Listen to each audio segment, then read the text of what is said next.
Mereka tiba di lokasi. Sekarang, dua sahabat ini sedang menuruni sebuah bukit yang sunyi. Laluannya curam, licin, dan jelas berbahaya. Setiap langkah perlu berhati-hati, silap sedikit boleh membawa padah. Tujuan mereka cuma satu. Mencari lubuk ikan tengas. Ikan sungai pergunungan yang jarang ditemui. Untuk dibawa pulang dan dipelihara di dalam akuarium.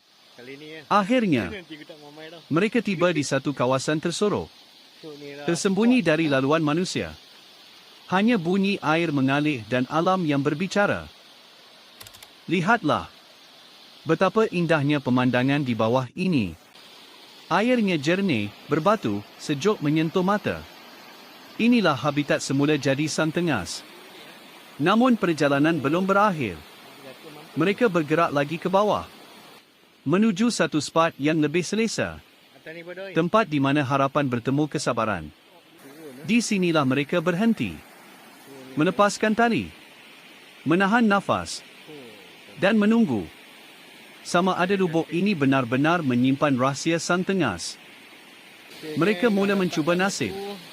Apakah benar ada sang tengas di sini? Tiba-tiba. Strike yang pertama. Itu dia, sang tengas berjaya didaratkan. Wajah bertukar senyum merah cendol. Hati bergetar. Rasa bagai nak gila menahan teruja. Belum sempat hilang debaran. Strike kedua pula oleh sang Tok Wan. Walaupun bersaiz kecil. Perasaan di hati. Hanya pemancing yang tahu nilainya. Namun dalam kegembiraan. Ujian tetap datang. Umpan dimakan.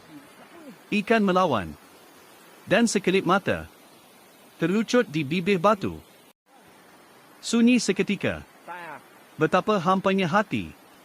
Rasa tertusuk paku. Berkarat.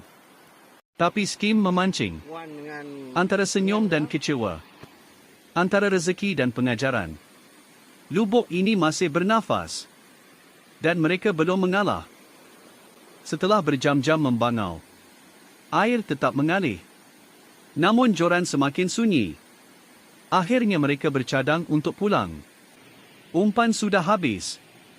Hari semakin gelap. Hati makin gelisah. Lebih merisaukan. Mereka tidak membawa lampu suluh. Sebelum melangkah pergi, mereka menunjukkan hasil ikan yang dipancing. Tidak banyak. Namun cukup bermakna.